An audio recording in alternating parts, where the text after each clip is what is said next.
Right now we're recording. I just wanted to give a shout out for our next event in November as we get started. We are doing a virtual rapid presentation in partnership with the Women's Fund of Greater Milwaukee and W Crew. And we have a fantastic group of women lined up. The event is November 16th. I'll drop this all in the chat space a little bit in a little bit. It's November 16th from 5:30 to 7.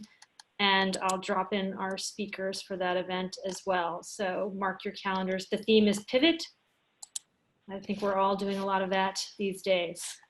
So with that, I want to introduce our fantastic speaker tonight, Gabby Bustos.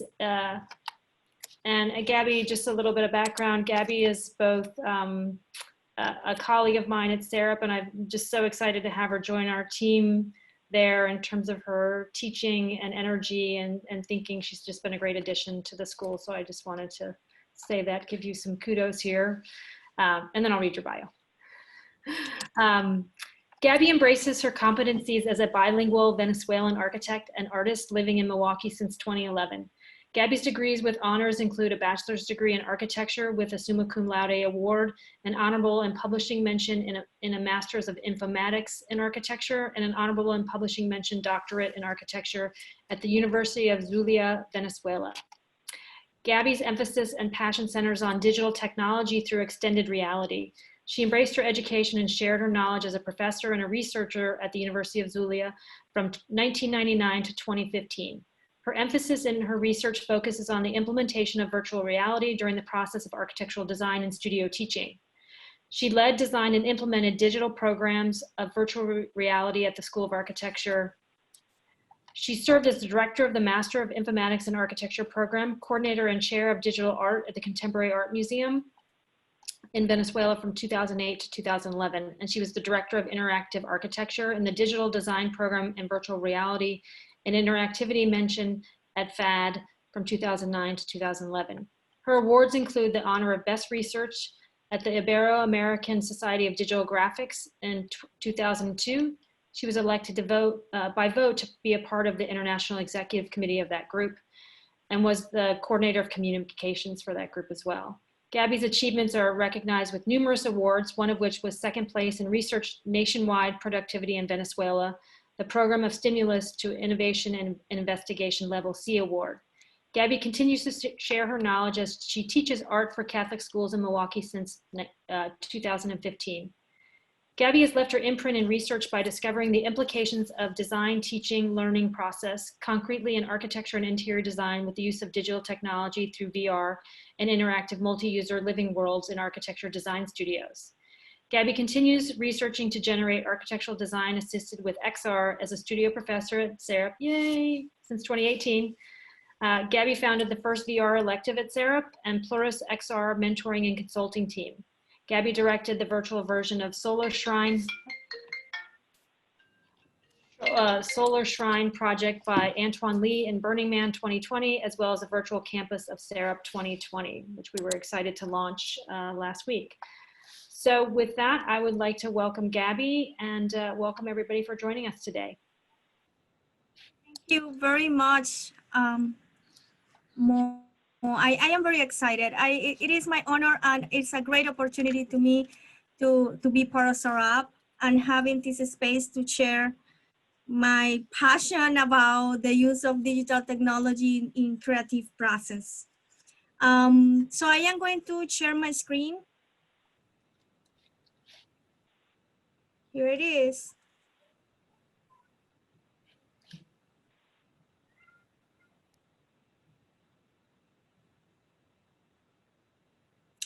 So I am going to talk about XArt from the perspective of three main aspects, which is visualization, interaction, and collaboration.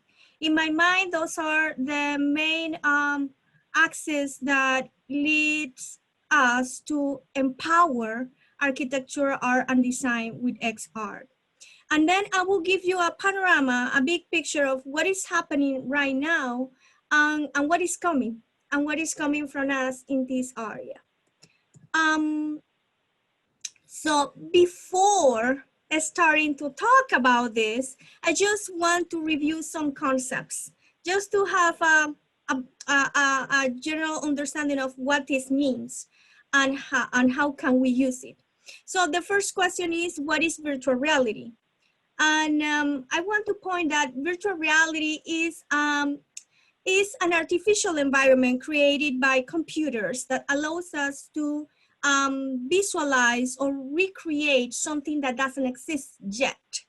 And then we can use different tools or devices to recreate or generate stimulation. So in terms of senses, so visual, hearing, and haptic too.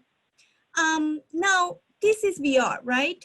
But nowadays, and I would say last 5 years to be more precise, there are many other concepts on the plate, like AR. So AR is augmented reality, and is when we overlap a digital model on our physical context.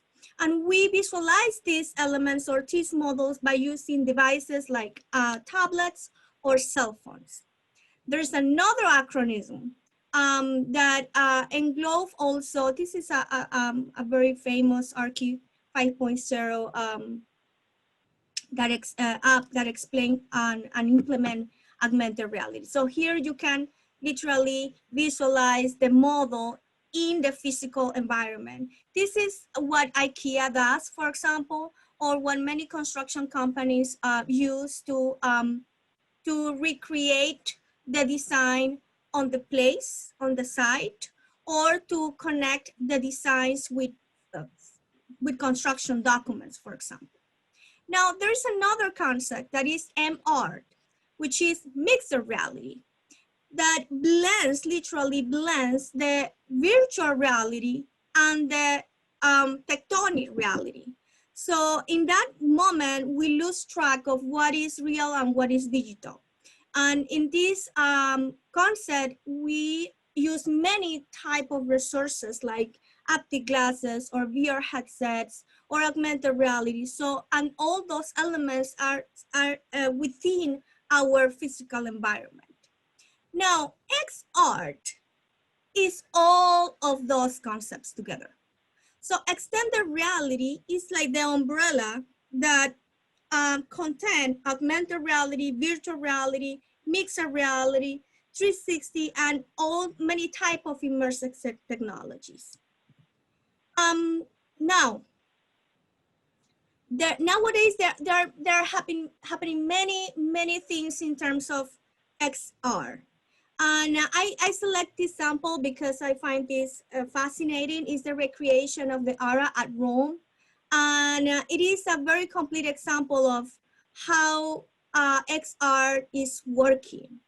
So in this museum, what happened is that, it's in Italian, so I will explain quickly. What happened is that with a headset and the phone in that headset, you literally feel that all the artworks are recreated and include augmented reality and virtual reality.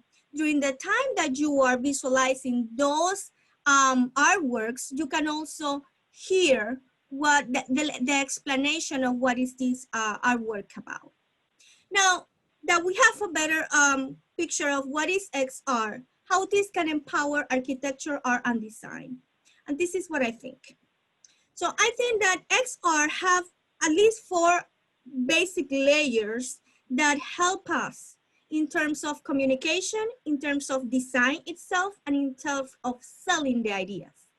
So those layers are in my first place, my range number 1 is perception and visualization. So as architects, as designers, we need to communicate the idea. Visualization is our main language, right? So having the possibility to put in the mind of our client or in the mind of our student, in my case, for example, the idea and the three-dimensional space is a win. And with virtual reality, we can recreate this in 2 ways. With the model, with a 3D model, or with 360 panoramic immersive tours. And in any of those cases, we can recreate a very high level of graphic. So can be really hyper realistic.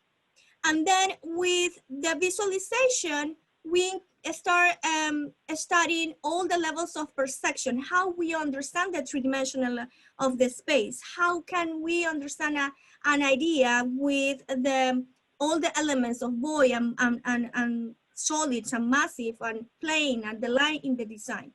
But also we can create a stimulation, because not only can be visual, but we can hear, and we can actually have haptic XR. And this is being popular in the medical field. For example, with the multisensory XR, there are being treatments for neurologic disease, or for muscle stimulation for rehabilitation process. And there are many experiments that are happening right now in terms of the medical field in the sensorial aspect. The other layer I want to put in the table is immersion, because depending on the level of immersion, we are going to have a different level of perception of the 3D space or the artwork. So there is the basic that is on the screen, kind of what we, in the way how we are right now, but also we can use the lenses.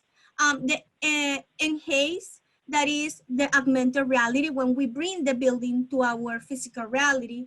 The semi-immersive and the fully immersive, if when we use the headset. Let me illustrate this in a better way.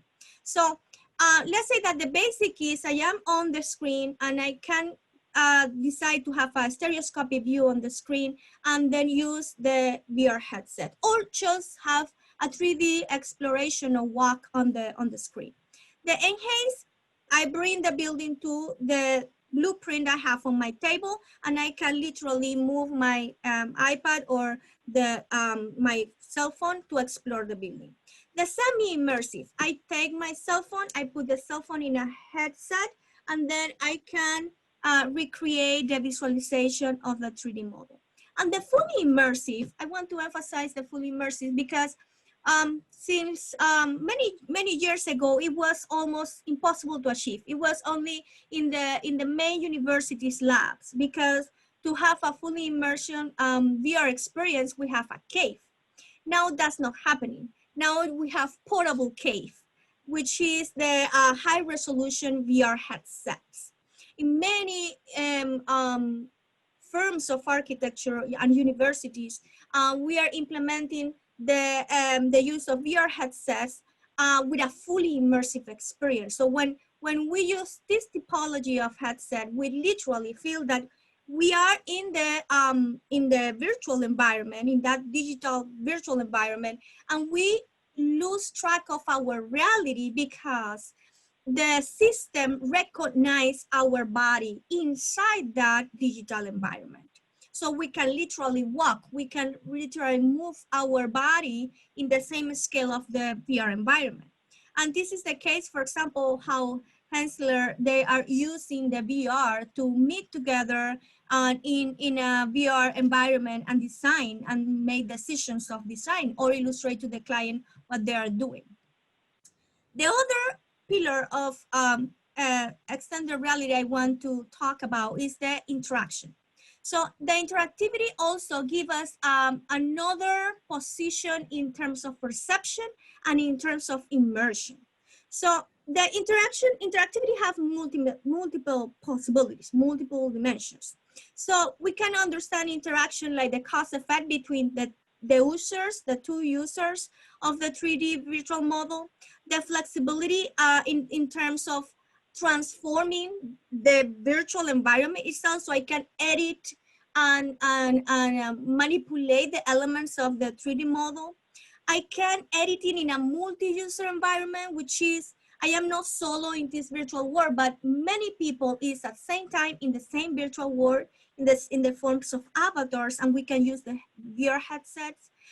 We can have the interactivity human body and the virtual environment, which is through joysticks or external components like headsets, joystick, or controllers. And then the interaction can also be between the designer and the software, and the designer and the virtual environment, the designer and the elements of design editable in the virtual environment, the designers and the clients, the designer and the community, and the designer and the constructors.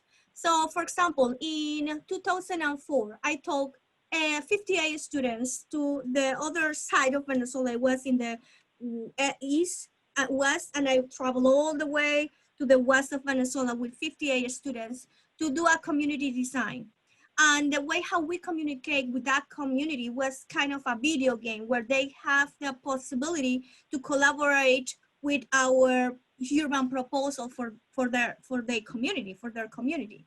And it was a fantastic interaction between the designer and the community, and to do collaborative design by using virtual reality. Now, I just want to show you some samples of what is happening about what I've been talking about locally and globally. So I have to mention SGA. In SGA, they have a very good, very powerful lab of VR, and they are implementing this in a very unique and powerful way, not only to communicate ideas or to design or to showing the project, but also with particular purposes, like understanding the way how visual disease can impact the design decisions. Or for example, the third person virtual reality, where the designer can manipulate and edit all the components of the interior space. The other firm in Milwaukee I want to mention is Keller Slater. They have Paul Betzel. He is famous for being the VR guru. And what I love about his position is his vision about artificial intelligence and the understanding of virtual reality as a design tool. So I highly recommend to review these two articles that Paul have in the Keller Slater website, where he talk about artificial intelligence in architecture and how this may change our way to perceive the process of design. The other firm locally I want to mention is EUA. They are using virtual reality more for communicate the final projects. They are using 360 environments. They are using Iris VR Scope, which is a platform that allows us to assembly 360 panorama and have the illusion that we are within the environment or within the design. And it's a very powerful tool to communicate with clients and community in general. Then I want to bring you now to Miami here in USA. They have Spine 3D. And this is one of my favorite samples in terms of 360 views linked with architectural spaces, because the interface they work with, we always have the plan on the top right corner, and then the logic for navigate those tours is very intuitive. So I just can drag and drop this little guy over here that looks like he's going to walk, and then I can navigate the space. And I will be looking here on the map where I am and what I am looking for. In terms of international space or more globally, we have HOK. They have been using VR in many of their projects. And then they actually create an app. And this app, with this app, you can not just view the 360 space, but they can also project this as an augmented reality option. And they have all their projects in this platform. And now I want just to put the list of the top companies in the world implementing VR and XR in architecture. Those are Archmaze, True Vision VR, Iris VR, Mercius, Tech Architects, and Inside VR, that they changed their name to Resolve. In terms of art, I find fascinating that what is happening in the art dimension, because now we are not talking about digital art in the sense that there's people that take images and put it in Photoshop and recreate a collage or intervene a picture, but literally bringing the digital environment within the museum or within a three-dimensional proposal like what you see on the screen. And also there are proposals that create a three-dimensional artwork interactive with the people within it. So literally this could be a deconstructivist draw, and it's all made by digital projection of lasers and composition. Or interactive installations like this, where depending on the way how you walk on this, the color is going to change and the sound is going to produce. Or the firewall, that is electronic and a very complex system where depending on the way how you touch that membrane is going to generate a different form in that graphic form and different sounds. So if I have to talk about potentialities of XR in architectural art and design, I will try to summarize it. So you can interact with the design directly in the virtual space. So now we don't need to say, imagine that this space have this proportion. No, I just share a link and I say, look at what I have in my mind. Look at what I mean with this blueprint. Now you can transform it, transform files created within the industrial standard 3D by immersive environment. So not only you can visualize and perceive it, but you can design within the virtual space, within the imaginary space. And you can build and rearrange all the components. And in a VR environment, you can walk around, observe, and interact also with your designs and with other designers. And you can identify problems or structural problems or design problems in a way that save money and time.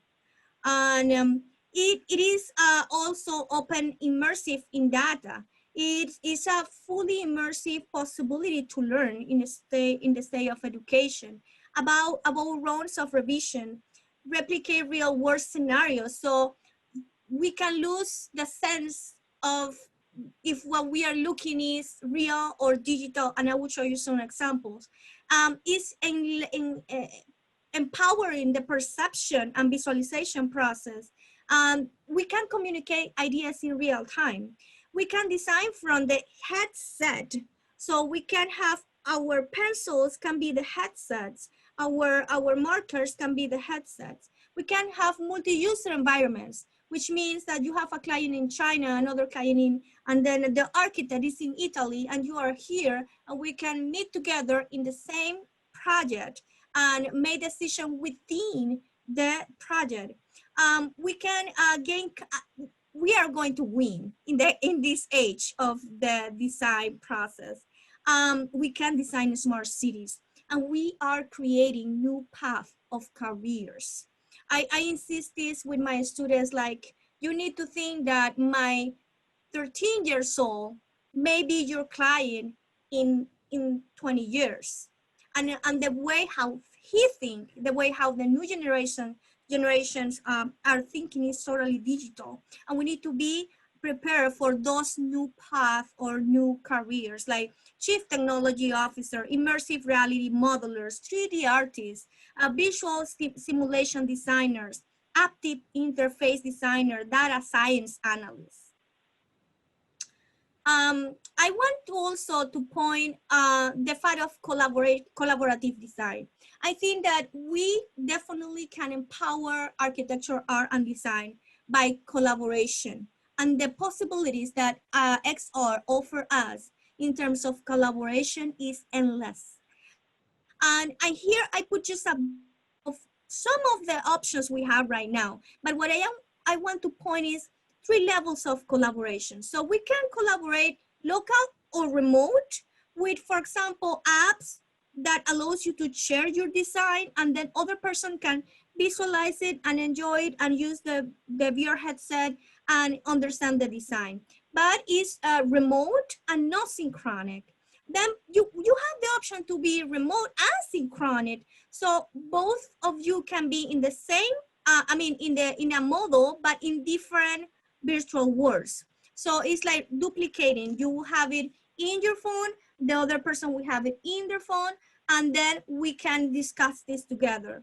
But we can also have the multi-user level and synchronic mode, which means that we are avatars within the design, within the same virtual environment, and we can make decisions. And then in these last two levels, we can do it in terms of design itself, like the general process, or we can do it in a BIM system and use it for construction purposes. And then these are some examples. A360 glue is a very good option to do remote and collaborative design in BIM systems. So these are just some sample of what I just mean, right? Fusion, for example, is free and it's fantastic to have collaboration on the cloud. And All Space is one of my favorites in terms of multi-user environments.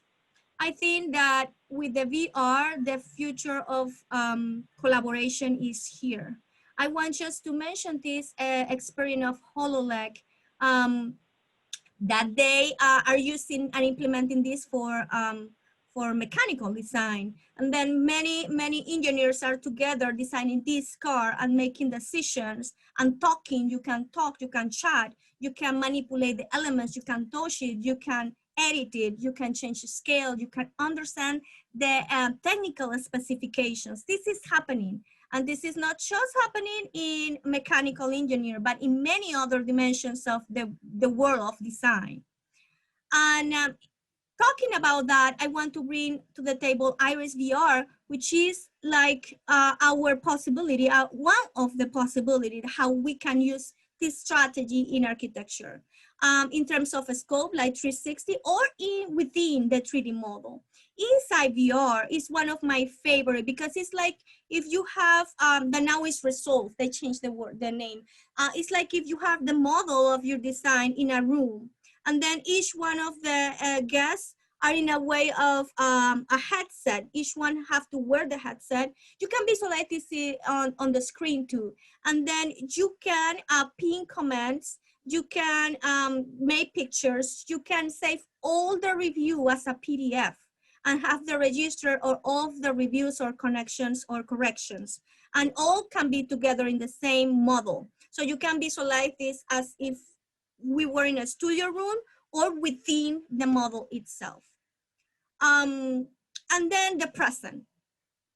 The present of the art, I love this picture because 20 years ago, having a headset was something very hard to achieve.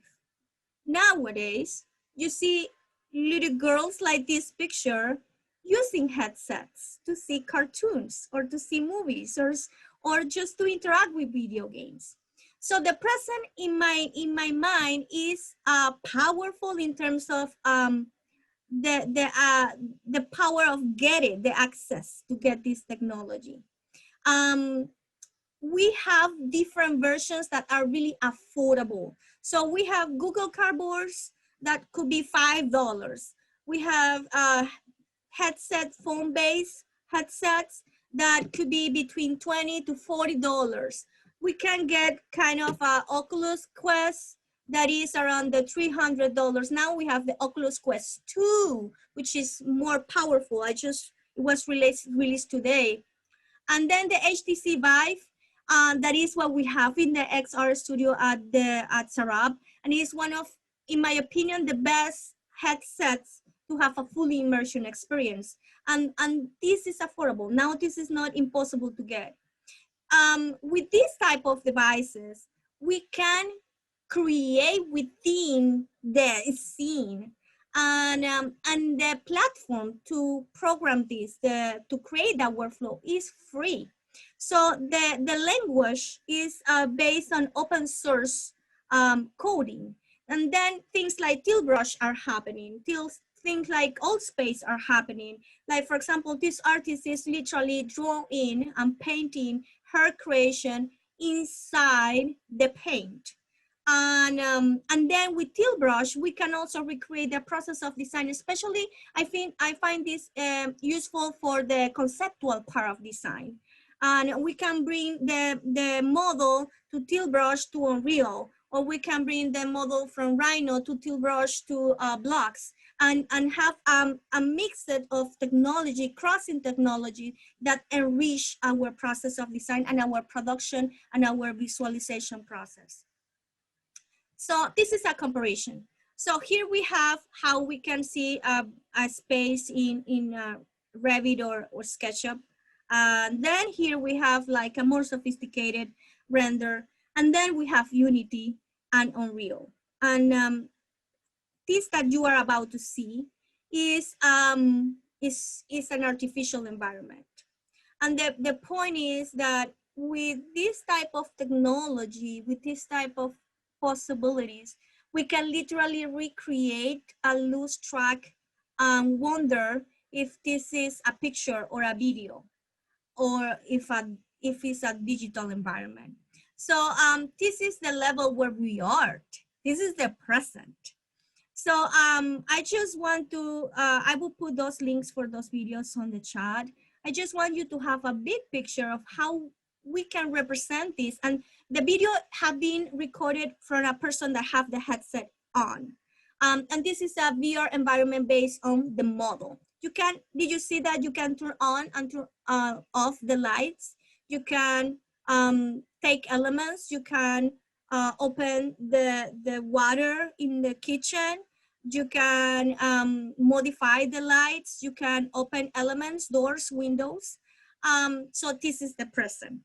And then these are the two main engines that are right now getting the market, which is Unreal and Unity.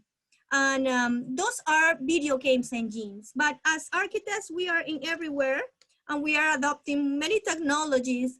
This is powerful in architecture. I always was jealous with my son when I was looking at him playing video games and seeing that graphic quality and thinking, oh my gosh, I need to spend days on a computer render that looks more or less like this. Why we don't adopt the technology for video games for us to represent and visualize? And this is happening right now. So this is the Unreal. And then you will see that in Unity, the beauty of Unity is how we can handle the light. So the level of detail in terms of light, the light manipulation is fantastic in Unity, and it's more popular than Unreal. But depending on the process and the objective or the problem, we can decide what is more convenient or not. So we have also the possibility to recreate that level of realism and visualization and perception to sell the project or to communicate with the client based on 360 renders tours with Realme, for example, or with a scope. And then the graphic quality is going to be high. It's going to be very high, very detailed. But the beauty of this platform is that it's very fast, it's super light, it's free, and it's highly interactive. So you can manipulate content here. You can have, you can include links. You can include the drawings, like a click that you, button that you do a click, and you can see other elements. You can include links to websites. You can include videos. So at this point, I am going to stop here for a moment to share this on the chat so you can experiment what I am talking about. Wait a minute. What I am talking about in terms of visualizing these Realme tours. So those are some examples. The first one is the virtual campus that we opened few weeks ago, 2 weeks ago. The second one by Gabrielle Norton is a practice that she did in the elective year at the SARUP. Then we have the immortal screen. It was designed, it was 310. It was a 310 student. that create his final presentation using this VR. And the other is Solar Shrine. That is a project by Antoine Lee that we just did few weeks ago. And then also I want you to have the possibility to scan those QR codes. So what you need to do, let me share again the screen. So what I want you to do is to, in your cell phone, go to the App Store or to the Play Store and download Round Me. Is free. And you can visualize those links in your cell phone and download Qubity Go. And then when you click open in the Qubity Go app, you will have the option to scan those QR codes. And then you scan those QR codes and you will have those models in your cell phone. Now, with Romy, we have a highly graphic quality of models, 360 renders. With Qubity Go, it's not that realistic, but we have the model, no renders. And also we can do augmented reality. So I will show you how it looks like during the time you download those apps.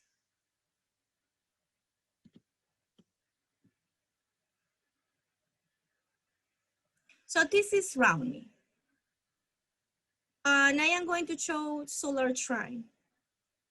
So you can create the cover of your project. Then we say start. And now I am within the Solar Shrine. And then here I can just jump by portals to other areas of the design. I can have links to video, for example. This is Antoine Lee. I can have links to the website or showing the drawings, for example.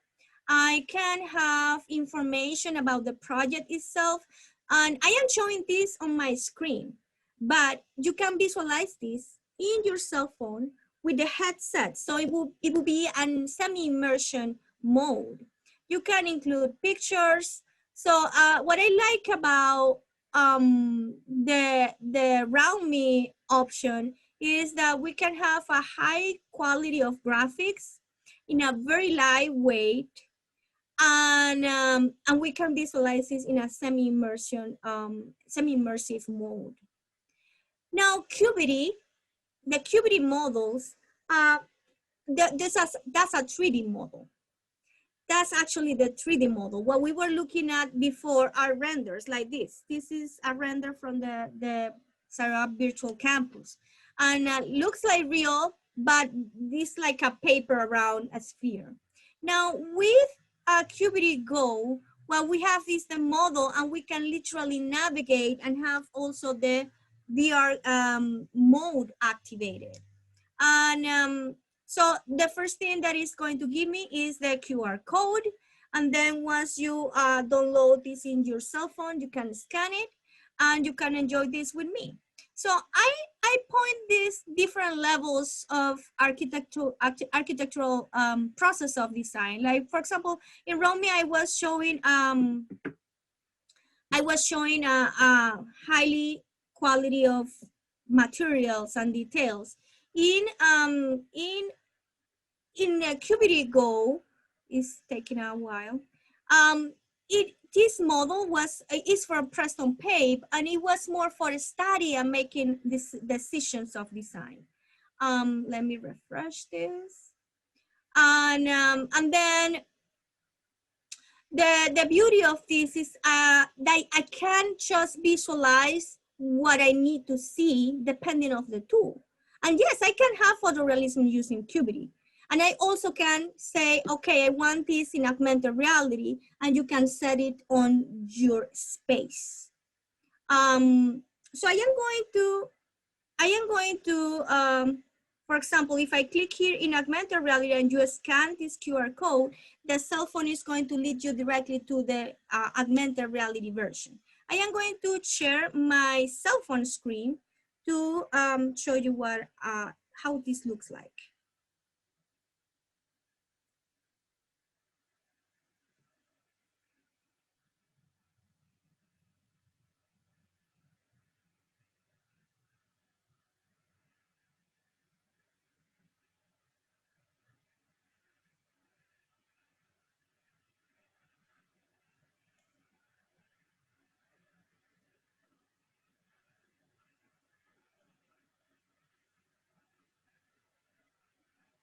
So those are some models in Qt Go.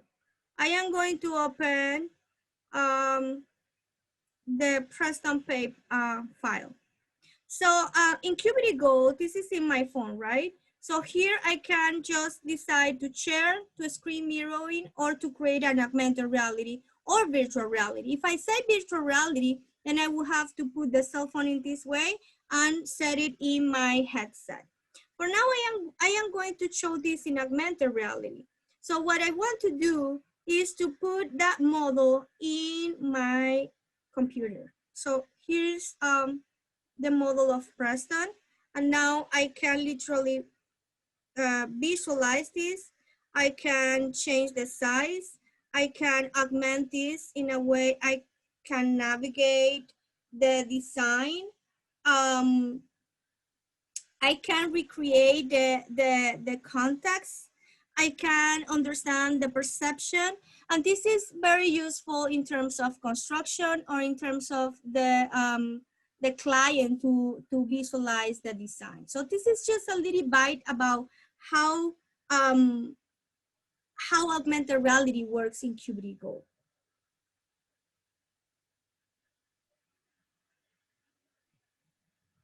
I am going back now to my presentation about to end. So the future. The future, we have to shape it. So I think that the future is now. The future is today because we are actually using it. We now have a VR studio, an XR studio at SARUP. Here I was designing a dress. And here, one of my former students, Jack Glavin, was designing a building based on light perception and a study of light. And here we were using a tilt brush for a conceptual process of design. Now we have a virtual campus, literally a virtual campus, where all the students can be together and enjoy a lecture or have a studio review. We can go literally jump from a studio review to the building of the students that we are reviewing and have a direct feedback with them in a way of avatars, and we can register the process. But one of my main points about the future is, excuse me, is the power of mixing artificial intelligence and XR, because this is going to offer us a new experience, a new way to experience and see the world literally. I think that the future today is to start implementing this technology in our disciplines. Artificial intelligence is a multidiscipline that study or recreate human intelligence in machines. And then if you mix this with the power of extended reality, things like this picture can happen. And then now we can literally feel that we can interact on a digital or a mixed reality environment. I always thought that for years we have been trying to represent the reality, right? Our tectonic reality into a virtual environment. I feel that it's going to be the point where for the language of new generations, we are going to tend to recreate the virtual reality to our physical reality. And this is happening. I mean, we have HoloLens 2 already available. HoloLens 3 is coming. HoloLens are lenses that allows you to have that fiction sense like Matrix, that you can see literally elements around you that are interactive and have data. And there are many articles. I put here just two that represents the date, like this was in December last year, that there are affirming that the immersive technology market is going to grow in the next 5 years in a speed, in an amazing speed. And we have already announced the Apple glasses, and in a very affordable prices. I mean, long time ago, having Apple glasses with these optic options and then that just have the glasses to do clicks, and then you have the building in front of you, or you have all those interactive elements that are lit by your pupil. So depending on the way how you look, it read your iris and it do click, and you can be in your building, and you can be in the VR or augmented reality environments, or wherever XR implementation that you are developing. So this is growing, and it's going to keep growing. And the announce is that in the 2021 to the 2023, many industries are going to keep developing apps and environments based in artificial intelligence and XR. And the market is going to increase very dramatically.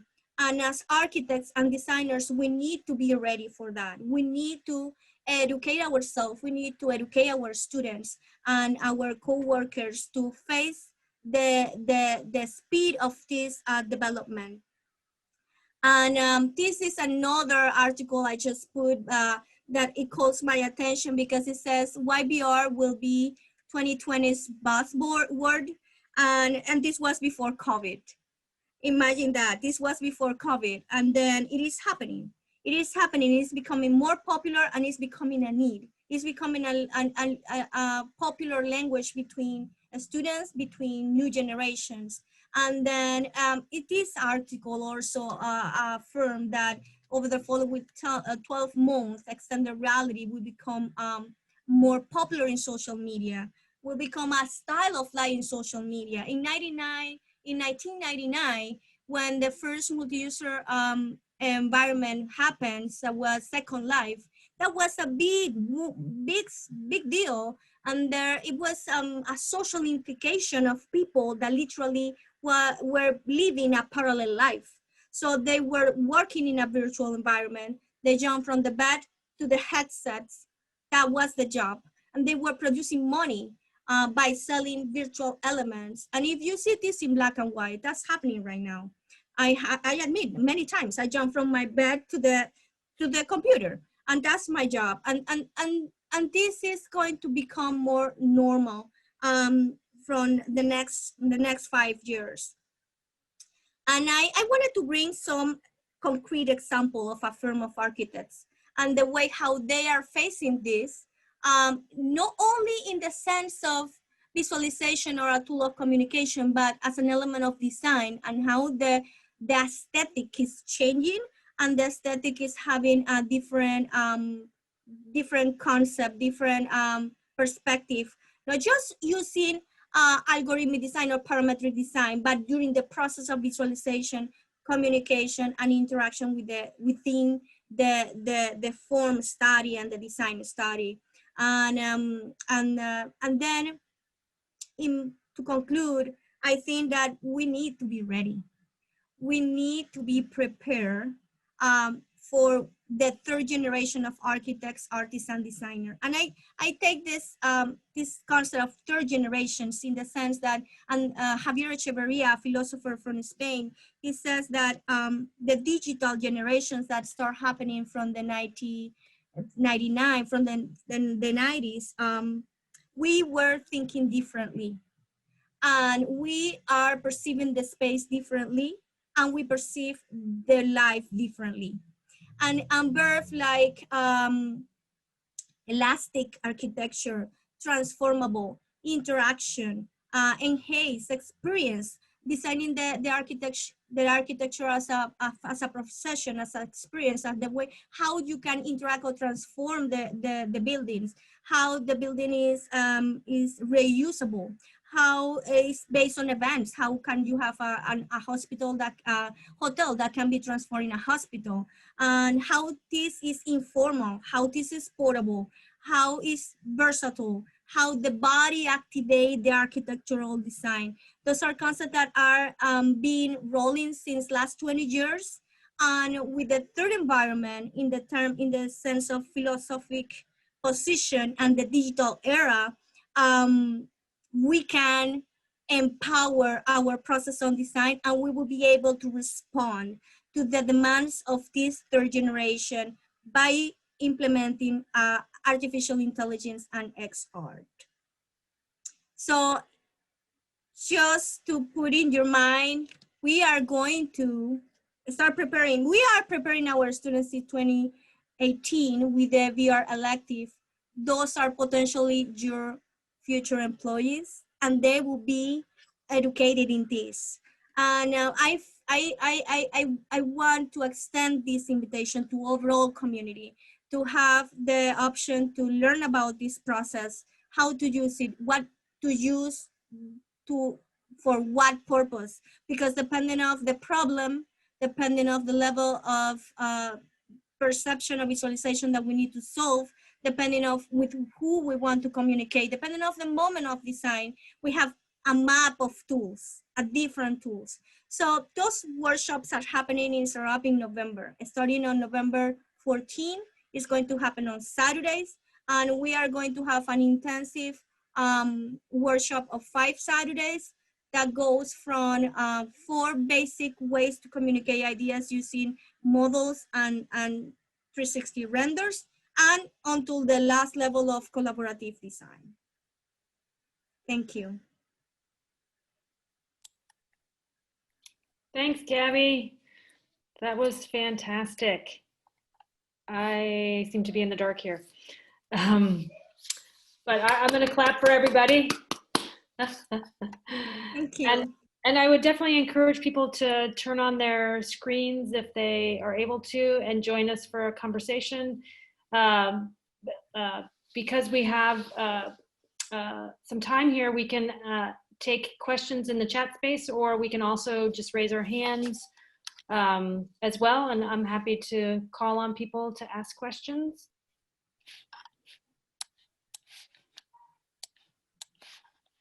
Alexis, I saw you had your hand raised.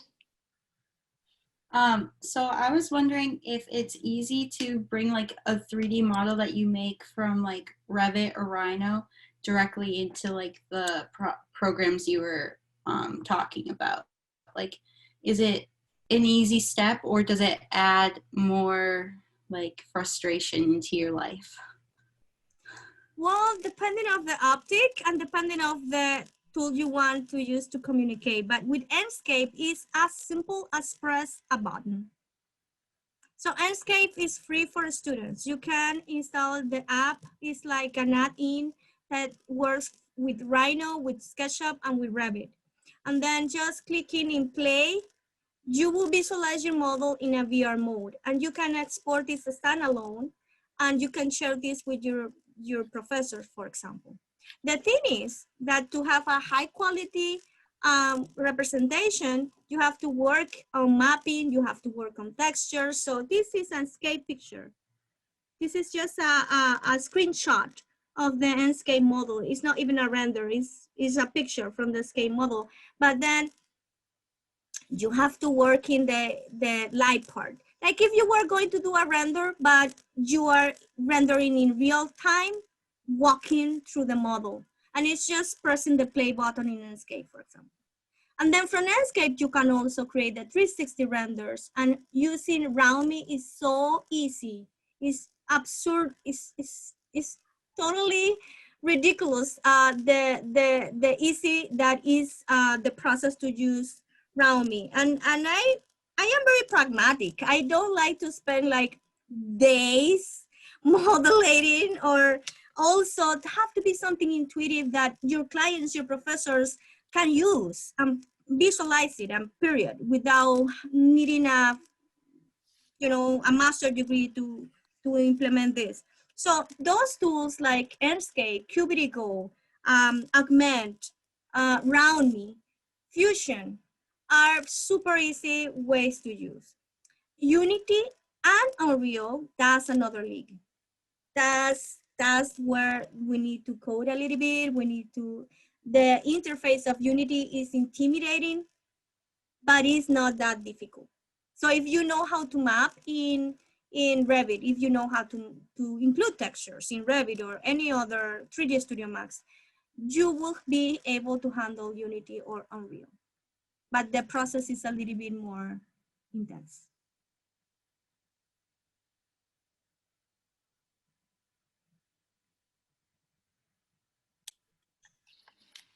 Alexis, thanks for that question. Do we have any other questions?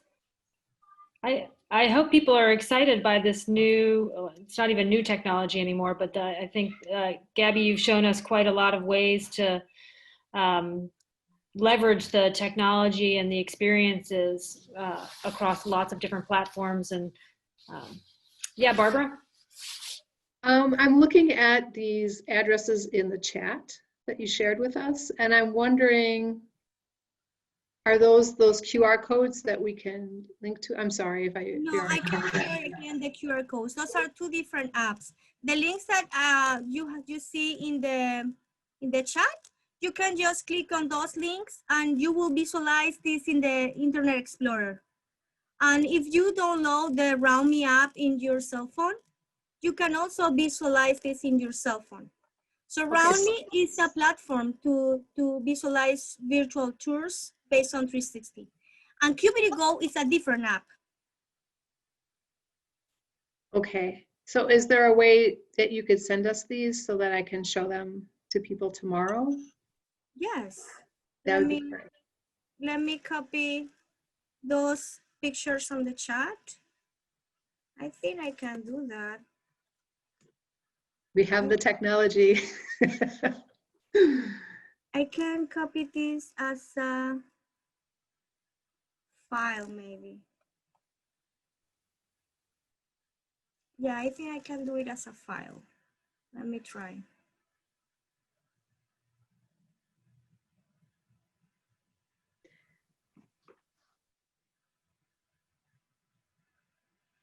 So with all these different, while you're working, with all these different platforms, how does one know, like I can't know 10 different software programs, I just don't have the time.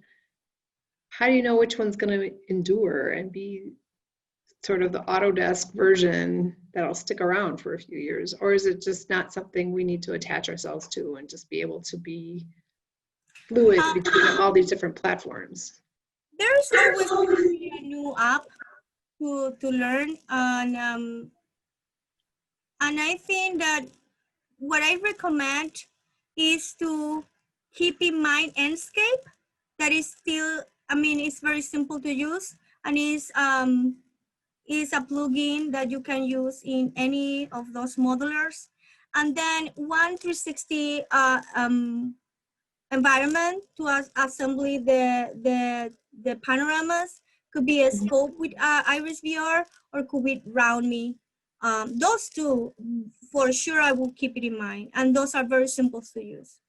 And Qubity Go is an option, but there are many other apps as Qubity Go, and it's just like you decide. I mean, it's just like having the big picture of how many apps do I have available right now and what is the most convenient to use. I recommend Qubity Go and I recommend BMX Pro. Those apps are good and powerful. I am trying to include the QR code, but it looks like it doesn't allow me to copy and paste images in the chat. So,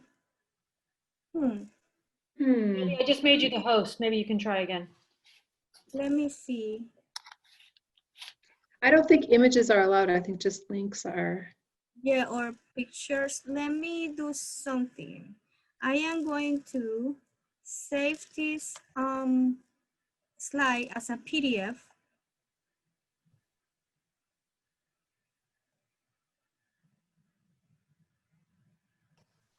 Also, Barbara, this is being recorded, so I think if you go back to the recording after it's posted on the Women in Design website, you should be able to, you know, when you get to the portion about the QR codes, you'll be able to. Perfect. Off that way. Thank you. And then I think I made it. Let's see. File, and then. Or if Gabby, you want to share your screen and share it, and then Barbara, you can screenshot it on your laptop. Need it like right away. Yeah. That might work too. I think I sent it. I am sharing it. I sent it by the chat. Yep, I got it. Perfect. Thank you so much. Awesome. So those are some examples that the SARUPVirtual Campus is is like a good level of detail. Nora's Place. This was made by a 12 years old girl on a workshop I did for middle schoolers. And I bring it just to show you how simple is this. It's intuitive and it's very easy to use. It's just drag and drop the model. And she was designing like a fantasy house with two boxes. And then Preston was using this for a studio review. So those are three samples, three levels of details that can be implemented in Qubity Go. The other thing I want you to keep in mind is that when you have the Qubity Go app in your cell phone, I am going to share my cell phone now. So it is going to be there forever. And then you can easily share this with whoever you want. For example, I am going to open my Qubity Go app in my cell phone. And then I am going back to my list of models, see? So this is the screen that is going to show you to scan the QR code. I scan the QR code I have on my screen, and now I have that model in my cell phone. And if I want to share it, I can click here and say share, and then I can send this by all those possibilities. So let's say I am going to send this to Mo. And then here's Mo. And then test Qubity Go. And then I just sent this to Mo. So those simple steps, you can share whatever you have in your cell phone. And once you scan this in your cell phone, you will have all the models there, like the gallery of models. See? All the different studio models I have. The Nora Place is this one, and this was made by a girl just creating kind of spaces and boxes and play around fantasy house design. And she said, oh, what I need is a bedroom. And so she decided that her house was a bedroom and that's it. And the rest, she wants to have just playful outdoor spaces. And this was made in 2 classes. And so this is just a sample of how simple could be using these tools, and or how complex it could be. Like, for example, here is the virtual campus of SARUP. I used this with my students that they were designing an outdoor classroom in the green areas, in the outdoor areas of SARUP. And then, for example, we were having this terrain here, this green area. And then just by taking this walking guy and put it there, they can understand a little bit the proportion and the building. So, and then you can literally walk or change or study the illumination or the light, the circadian effect, and then once you have all your models in the phone, it's super simple to share. So you don't need to scan the QR code each time that you are going to use it. You can share the QR code, you can save the QR code as a picture and just share the picture with somebody, or you can send it as a link. So it's super easy to share. Gabby, there was another question in the chat space that was, do you know of any applications of XR used with EEG sensors in order to measure precognitive biological responses to designed XR environments, such as an architectural or interior XR design? The goal being to discover how our environments actually affect our biology/well-being in an unbiased way. I don't know a specific app that use all those requirements, that cover all those requirements. I think that in the School of Medicine in Marquette, they have like a simulation of all the medical possibilities. I think it would be like a cross technology of many apps to create that environment, because this will need to involve psychological elements, which means that a virtual environment, a digital model, or a digital logic have to be designed. And then we will need to implement, for example, the HTC Vive connected with movement or spatial sensors in a room that read the body language. And also we will need some haptic elements. So there are like joystick that simulate the form of the hands, that read the pressure and the movement of each one of the body members. So I don't know if there's a specific app, honestly, that cover all this together, but I can speculate, I can infer that it will be a cross-technology platform. And that I know that there are many research in this regard in the area of psychological and mental therapy. VR is becoming really popular and powerful. Question. Yeah, well, You in your presentation, it still hasn't become very clear to me how you would take something like a SketchUp file and load it into your phone. It seems to me that it would be more than just taking a photo and uploading it into Unity or one of these other, or Around Me, or one of those other apps that are in your phone. So just how does that transition from SketchUp to the application in the phone take place? Do you have to wire it, hardwire it? There are three ways, depending on the app. The first step is having the map and the lights and all the details in the SketchUp model. All the SARUP virtual model was initially in Revit, and we work on this in SketchUp. Then if, for example, we are going to use Qubity, so you need to create an account in Qubity Go.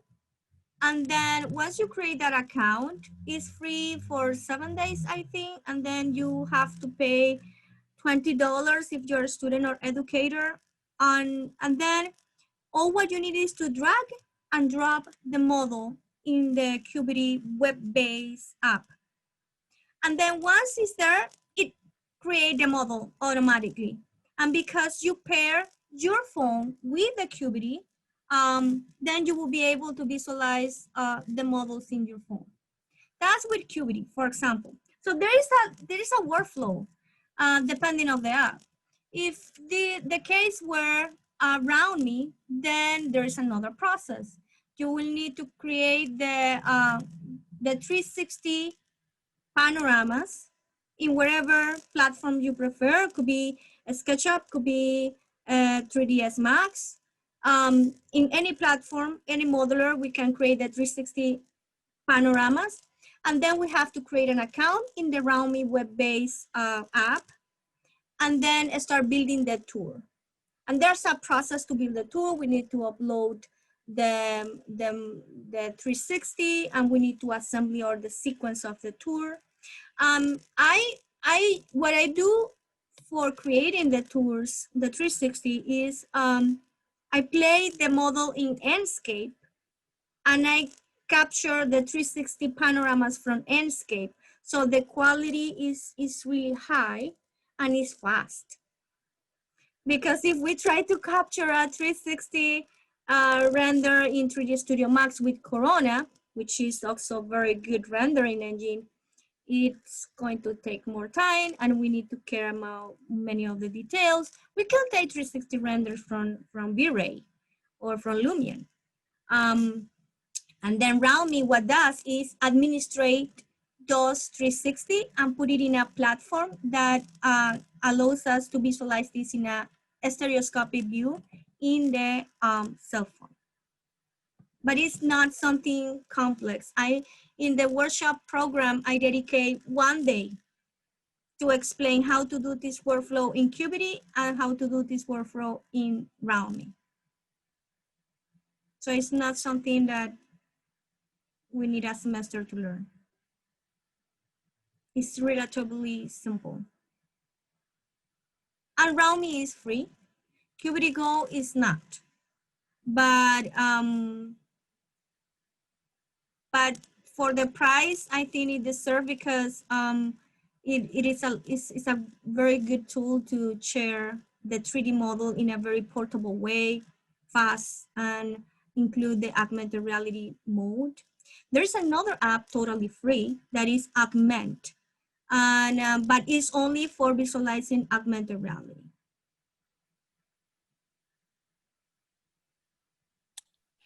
All right, thanks, Gabby. Oh, Taruna, you have a question? Yeah. Yes, I was going to ask if you could just give us a brief outline of the workshop that you're offering in November and December, and at the end of the workshop, what your expectations are, or what you think we take away from it. I am prepared. Well, I try to be prepared. This is what we have so far. So we have two levels. The first level is emphasizing visualization and immersion. So in the first level, that are 2 classes, so a total of 8 hours, we are going to create the project in 4 types of VR and augmented reality environments. So to give you a summary, in the level 1, we are going to explore visualization. So in the first class, in the first round, we will teach Qubity Go and augmented reality. All the process about how to bring a model from whatever modeler you use to Qubity Go and augmented reality. So here we have 2 possibilities, 2 applications already in the class 1. In the class 2, we are tackling highly quality of graphics.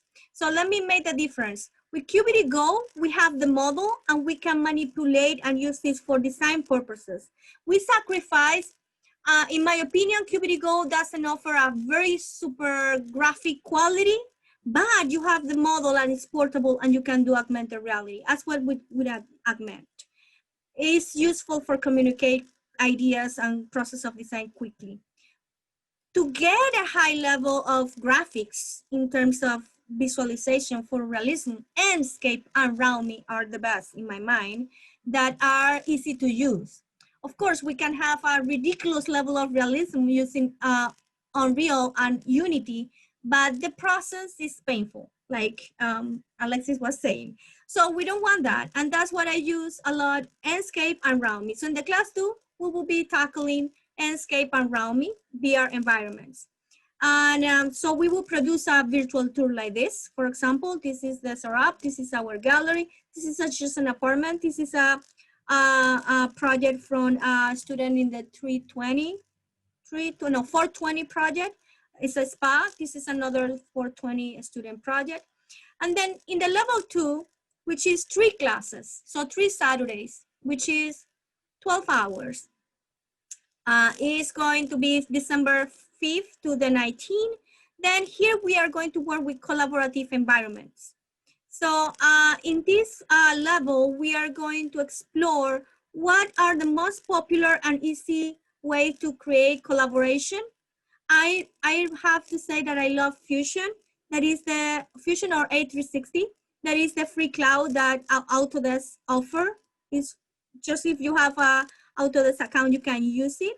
And it allows you to have collaborative design in a friendly environment. You can do markouts, you can deploy the model, you can have any type of files. So it's fast and sweet to use. And then we are going to touch base with Resolve or Inside VR just to show you what is this. And we are not going to put a model in Inside VR because it's not free. But I want just to let you know that this exists and how you can use it if you are interested to buy their license. And then we are going to do a multi-user environment. So we are going to bring whatever model you have, any project, we are going to bring it to all space. And we are going to go through Unity, but in a very sweet, fast way, in a no painful mode, just to use it as a translator to bring the model as an OBJ or an FBX to Unity, and then from Unity to Allspace. And we are going to teach in the last 2 classes how to make that happen and how to create levels of display information in the multi-user level collaborative environment. In a way that, let's say that you are designing a commercial building in Milwaukee and you want to sell a part of this commercial building from a person that is in Italy, you can meet together in the building and you can see within the building the explanation of the design. You can walk by the design in the way how we did the SARUP virtual model. In Allspace, excuse me, the graphic quality could be very good, but requires a little bit more baking textures and lights in Unity or 3ds Max. So those are the workshops. In a big picture, we will do a tour for the most popular apps and options to use VR fast and easy to use for designers or clients.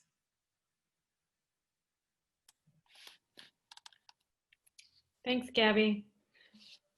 Thanks, everybody. That was a great conversation. I just wanted to say thanks again to Gabby and for everyone. And we'll definitely post this onto the Women in Design website. And then our next event, as I mentioned, is in November. And the registration for that event will happen later on, probably in a week or so. But mark that on your calendar for November 16th. So. Thank you so much, all of you, for hearing me talking for almost 2 hours on evening of a COVID day. So thank you, everybody, for being here. And if you are interested in the workshop, you can send me your email in the private chat, and then I can send you this information by email, and then I can send you the link for the registration page that is going to be active in SARUP web page soon. Thank you so much. Thank you. Thank you, Gabby. Thank you. Thank you. You're welcome. My pleasure. Anytime. Just email me. Thanks. Let me write my email here.